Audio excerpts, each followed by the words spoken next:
Halo netizen, sekarang kita ada Renault Captur tahun 2016. Ya udah pada tahu lah ini punya siapa. Yuk langsung kita masuk aja. Nah, untuk kuncinya dia seperti ini. Jadi dia kayak tipikal mobil Prancis ya. Kuncinya tuh aneh-aneh ini. Bentuknya kayak kartu, jadi bisa muat di dompet. Dia ada tombol unlock, lock, unlock bagasi dan buat nyalain lampu. Tapi biasanya kalau di mobil-mobil Eropa atau mobil-mobil lain yang punya tombol nyalain lampu, biasanya kan nyalain lampu eksterior gitu ya, tapi ini malah nyalain lampu interior nih. Kelihatan nggak ya kalau dipencet? Nah tuh, gue pencet lagi mati. Jadi lucu ya, bukan eksterior malah interior nyala. Dan keyless entry-nya ini agak ngeselin sih kadang. Jadi gini, misalkan kita ngunci mobil, kita ngunci pakai remote gitu. Nah pas nanti kita mau masuk mobil, kita tuh nggak bisa unlock pakai tombol yang di handle ya. Jadi nih tuh nggak bisa karena tadi gue ngeloknya pakai remote. Untuk aktifin smart entry-nya lagi, kita harus unlock pakai remote. Kita buka pintu, baru kita kunci pakai ini ya, kita kunci pakai ini. Tapi kalau nggak salah harus nyalain mesin dulu, jadi agak ribet ya. Jadi ya gitu, kita mau unlock locknya itu harus milih mau pakai remote atau pakai smart entry. Jadi ya, keunikan mobil-mobil Prancis memang suka begitu. Nah, untuk interior ini juga sangat Prancis ya. Jadi banyak garis-garis yang aneh. Dia bahannya fabric untuk joknya, dan di sini ada label untuk airbag karena dia sudah full 6 airbag. Pengaturannya lengkap ya, ada height adjuster, sliding, dan untuk reclinernya dia model yang diputer nih di dalam sisi dalam gitu ya. Ini yang sisi pengemudi dari sini. Oke, yuk langsung kita masuk aja. Nah, untuk starternya juga ada dua cara ya. Kita mau masukin kuncinya ke slot yang udah didesain ini, atau kita kantongin dan kita tekan start stop engine button yang ada di sini untuk menyalakan mesinnya. Nah, oke, sudah nyala. Yuk kita tutup. Oke, sekarang kita sudah berada di dalam Renault Captur. Nah, yang pertama kita bahas adalah setirnya ya. Untuk setirnya bentuknya juga cukup oke, mirip-mirip mobil-mobil Prancis atau mobil-mobil Renault yang seera ini ya, 2015-2016an gitu. Dia sudah dilapis kulit dan pengaturannya juga lengkap lah pastinya. Ada tilt telescopic steeringnya. Terus di bagian atasnya itu dia kulit, tapi di bagian bawah dia warnanya piano black ya, jadi kayak setirnya expander yang tipe atas gitu. Di sebelah kiri ada tombol untuk aktivasi cruise control atau speed limiter. Di sebelah kanan ada untuk voice command, dan ada tombol untuk cruise control lagi. Yang ini untuk matiin atau nge-cancel, yang ini untuk nge-resume karena ini tulisannya R ya, bukan mundur loh ini. Terus di belakang setir ini ada beberapa tuas. Yang kiri dulu deh. Yang kiri ini untuk tuas lampu, dia sudah auto headlights, fog lamp depan belakang ada di sini, dan yang sebelah kanan ini untuk wiper. Sama juga sudah auto dan bisa diatur sensitivitas dari jumlah airnya ya. Dan untuk audio steering switch-nya itu dia bukan steering switch ya, itu dia di steering column di sini. Jadi untuk gedein volume dari sini, ngecilin, terus pencet mode atau pilih OK dari sini, atau telepon dari sini, ganti source dari sini. Terus kalau misalnya kita mau ganti channel atau ganti lagu, itu harus nge-scroll nih putaran yang ada di belakang sini. Jadi satu tuas itu bisa ngatur semuanya ya. Nah, lanjut ke layar speedometer. Ini juga ya eye catching ya. Jadi nggak modelnya tuh nggak mainstream gitu. Jadi beda sendiri. Di sebelah kiri itu ada tachometer, di tengah ada speedometer dan gear indicator yang di layarnya digital, dan di sebelah kanan itu ada fuel gauge. Dan yang unik adalah kalau misalnya kita masukin D ya, atau ini harus sambil jalan berarti. Di bawah sini tuh ada lampu kecil yang ada kayak semacam eco efficiency gitu loh. Jadi kalau kita jalannya nyantai, dia nyalanya kuning. Terus kalau misalnya kita udah mulai deket red line, terus kita bejek, itu lama-lama jadi orange, kuning, terus jadi merah. Jadi cukup keren ya. Di bagian atas itu juga ada MID, ada odometer udah 27.419 km, sama ada tripnya juga. Dan untuk ngatur MID itu dari tombol ini ya, ada tombol atas bawah dari ujung tuas wiper. Di sini ada messages kayak no messages memorize, terus ada average speed, distance ini kayak jarak yang udah ditempuh kayak tripnya gitu, jarak yang bisa ditempuh, current fuel consumption, average fuel consumption, fuel use, jadi dari terakhir kita ngeriset udah berapa banyak bensin yang kita pakai, dan balik ke odometer. Oke, lanjut lagi. Dan ini juga ada seatbelt indikatornya gitu ya. Di sebelah kanan sini dia ada ventilasi yang modelnya bulat, dan sekelilingnya tuh kayak ada panel piano black gitu. Di bagian bawah sini ada 2 tombol kosong dan ada headlamp leveling, sama ada buat ngeredupin panel instrumen. Di bagian bawah nggak ada apa-apa ya, nggak ada tempat penyimpanan gitu, dan pedalnya juga normal-normal aja, masih model gantung. Dan di sebelah kiri ada footrest yang nggak begitu lebar sih ya. Terus di bagian door trim ini plastik, cuma di bagian sini, di bagian armrest itu kayak ada panel fabric kecil, ada pengaturan spion, dan bisa dilipat juga.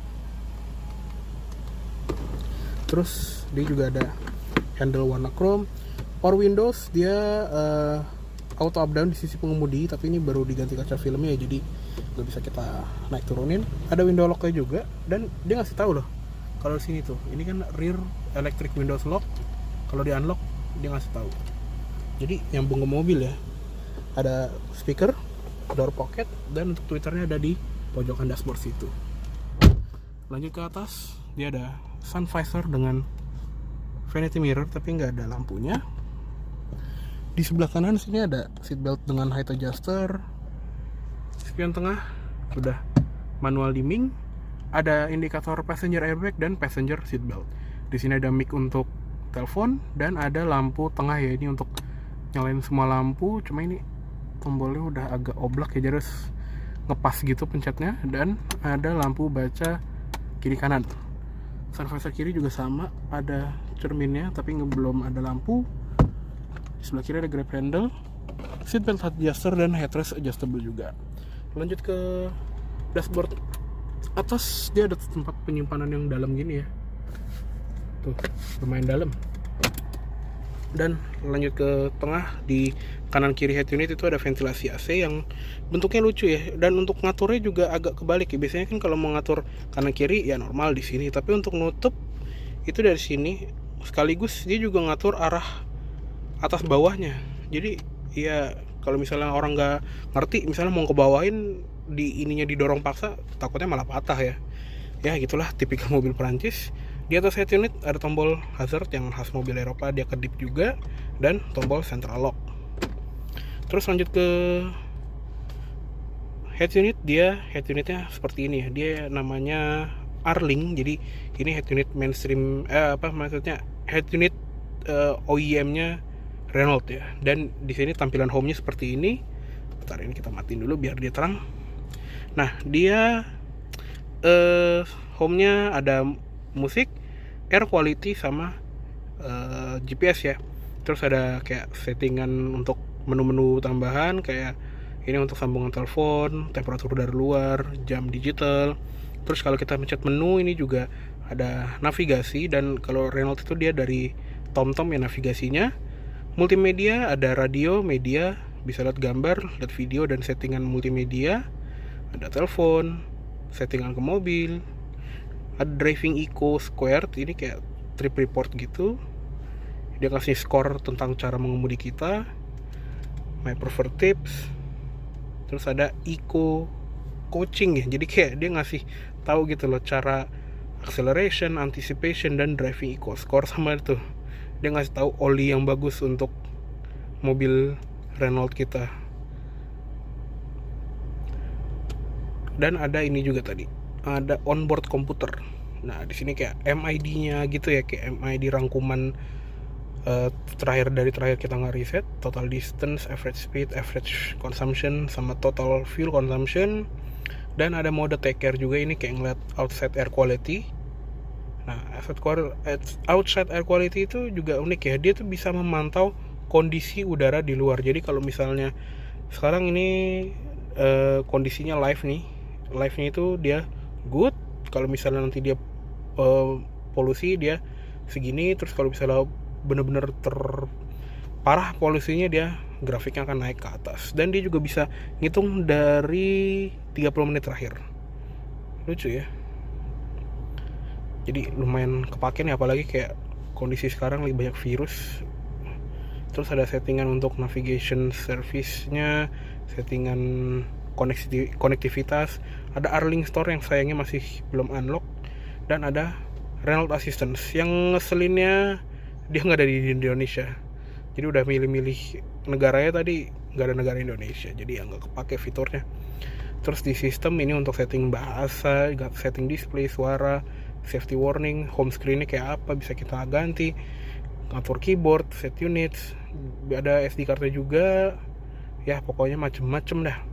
Dan emang ini adalah fitur tercanggih ya, mungkin waktu mobil ini baru keluar di Indonesia kayaknya belum ada crossover yang head unitnya tuh selengkap ini fiturnya. Lanjut ke sebelah kanannya, ini ada tombol tambahan buat kayak ganti lagu gitu, atau ini buat ngezoom si petanya, ada tombol home, dan ada knob untuk volume dan power ya, atau mute. Nah di bagian bawahnya dia ada knob AC ya, dia single zone climate control, dan ada fan speed-nya di sini. Di sini untuk sirkulasi udara, matiin mode AC, dan ada arah AC ya, bisa ke atas, ke muka, ke kaki, ada max defrost depan, defogger belakang, dan untuk knob ininya suhunya dia ada di sini, dan ada auto climate-nya juga. Lanjut ke bawah, tadi ya di sini ada start button dan slot kunci, ada power outlet, di sini juga ada port aux, port USB, dan SD card-nya tadi ya. Di bagian bawah ada tempat penyimpanan tambahan, dan di sebelah sini ada tuas transmisinya. Dia menggunakan transmisi DCT, dual clutch transmission 7 speed, dan kalau dari mode D juga bisa digeser ke kiri untuk mode manual ya. Untuk upshift-nya dia ke belakang, dan untuk downshift-nya ke depan, jadi kayak Mazda gitu ya, yang lebih sporty ala mobil balap. Di sini ada parking brake, terus ada drive mode ya, eco mode, sama ini ada tombol untuk mengaktifkan cruise control dan speed limiter. Ya kalau mobil Prancis tuh aneh ya, dia ngaktifinnya di sini. Untuk ke atas dia itu mengaktifkan speed limiter, tapi untuk yang cruise control itu cetekin ke belakang. Nah itu dia ada logo cruise controlnya. Di bagian sini juga ada tempat penyimpanan, 2 buah cup holder yang ukurannya asimetris, sama ada satu lagi di belakang. Untuk glove box juga khas mobil Prancis, nggak Renault doang ya, Peugeot juga. Kalau yang setir kanan pasti glove boxnya kecil banget nih, cuma segini doang. Jadi kalau misalnya setir kanan itu mereka nggak mau mindahin ini ya, box sikringnya, jadinya ya segitu doang, kecil banget. Dan untuk membuka kap mesin dia ada di sebelah kiri ya. Ya, sepertinya itu aja untuk di bagian interior depan. Yuk sekarang kita lihat ke interior belakang seperti apa rasanya. Oke, sekarang kita masuk ke kabin belakang ya. Oke. Nah, ini adalah posisi mengemudi gue tingginya 170 cm, dan dia tuh posisi duduknya cenderung tinggi ya. Dia kayak theatrical seat, jadi jok yang di depan itu dia nggak setinggi yang di belakang sini, dan kayak berasa commanding itu di belakang. Dan untuk legroomnya juga lega ya, masih ada 4,5 jari, dan di kolong jok depan itu juga lowong, jadi buat buat masukin telapak kaki tuh lega banget. Tapi dia memang nggak ada seat back pocket ya, karena ini belakangnya plastik, jadi nggak ada seat back pocket yang model net ataupun yang model kayak kantong gitu. Di door trim belakang dia full plastik, nggak ada fabric kayak di depan. Handle-nya tetap chrome, ada speaker sama ada cup holder di belakang. Terus di belakang juga ada grab handle, ada satu lampu di tengah buat lampu kabin, grab handle di kiri, dan di belakang ini ada 3 buah headrest serta ada 3 buah seatbelt 3 point, jadi udah lengkap safety-nya. Dan untuk isofix-nya dia ada 3 titik ya, di sisi kiri, sisi kanan, sama ada di jok depan tuh. Jadi kita bisa naruh kursi bayi di jok depan. Kalau misalnya kita lagi barangnya full, terus kita masih bawa anak balita gitu ya, kita bisa naruh Isofix child seatnya di depan. Ya, masih gini aja sih untuk di kabin belakang. Yuk sekarang kita keluar aja. Nah sekarang kita lihat ke ruang mesin ya. Untuk ruang mesin dia menggunakan mesin 1200 cc 4 silinder dengan turbocharger. Jadi di kelasnya itu dia cukup ini ya, cukup yang pertama mengawali tren crossover turbo di Indonesia, karena seingat gue waktu itu 2016 belum ada ya crossover seukuran ya sekelas HRV gini yang pakai turbo. Mungkin apa sih ya kalau waktu itu, mungkin ada yang lebih inget, komen di bawah aja. Tenaganya juga cukup oke, 120 HP dan torsinya 190 Nm, dan transmisinya tadi ya 7 speed ke roda depan. Ya untuk ruang mesinnya juga ya relatif oke lah, walaupun belum ada engine cover, masih banyak selang berseliweran, tapi at least dia sudah menggunakan hidrolik ya untuk kap mesinnya. Oke. Nah untuk tampilan depannya memang sih khasnya Renault ya, dia terlihat seperti mobil-mobil Eropa, apalagi mobil Prancis pada umumnya yang kelihatan banyak garis-garis nyeleneh dan warnanya juga kayak jarang gitu. Jadi benar-benar eye catching lah kalau di jalan. Untuk lampunya juga cukup oke bentuknya, dia masih halogen semua tapi ya. Lampu dekatnya udah proyektor, dimnya reflektor, lampu senjata di situ, dan ada lampu sen halogen juga. Di bagian bawah ada fog lamp halogen di sebelah sini, dan ada DRL LED yang ada di bagian sini kalau misalnya lagi mati lampunya. Lanjut ke samping, khasnya crossover dia juga ada over fender sampai samping ya, dan velgnya ini juga bentuknya ngeropah banget, jadi banyak garis-garis meliuknya. Dia menggunakan ban Continental yang berukuran 205/55 R17. Di depan remnya sudah disc brake. Terus di bodi samping bawahnya ini juga ada list chrome, ada cover spion yang ini warna atap ya, dan dia nempelnya juga di pintu bukan di pilar, jadi kelihatan lebih sophisticated kalau kata orang. Dan ada lampu sen yang di ujungnya itu ya, atau sini LED halogen tapi kelihatannya masih halogen. Nah aslinya itu pilarnya ini dia sewarna sama atap, jadi dia pilarnya tuh putih sampai sini, cuma kalau kata pemiliknya kayak kurang aneh, kurang pas gitu ya, jadi kayak kelihatan aneh kalau pilar putihnya ini sampai ke depan. Jadi ini di wrap sampai atas sini, jadi biar kelihatan bener-bener floating roof-nya kelihatan ya. Nah lanjut ke belakang, ini rem belakangnya tromol, cuma covernya lucu ya, dia kayak ada heatsinknya gitu. Untuk tangkinya di sini dia minimal round 95, tapi kata pemiliknya diisi pertamax nggak ngelitik ya. Oke lanjut ke belakang, lampunya mirip-mirip Triber ya, jadi Eagle Big headlamp, Eagle Big tail lamp, kayak ada paruh paruh elangnya di sebelah sini, tapi nggak semirip di Triber. Dan lampu belakangnya juga masih halogen semua, lampu senjata dan lampu rem, lampu sen. Di bagian bawah ada rear fog lamp, tapi cuma sebelah kanan. Yang sebelah kiri itu lampu mundur, ada high stop lamp LED juga.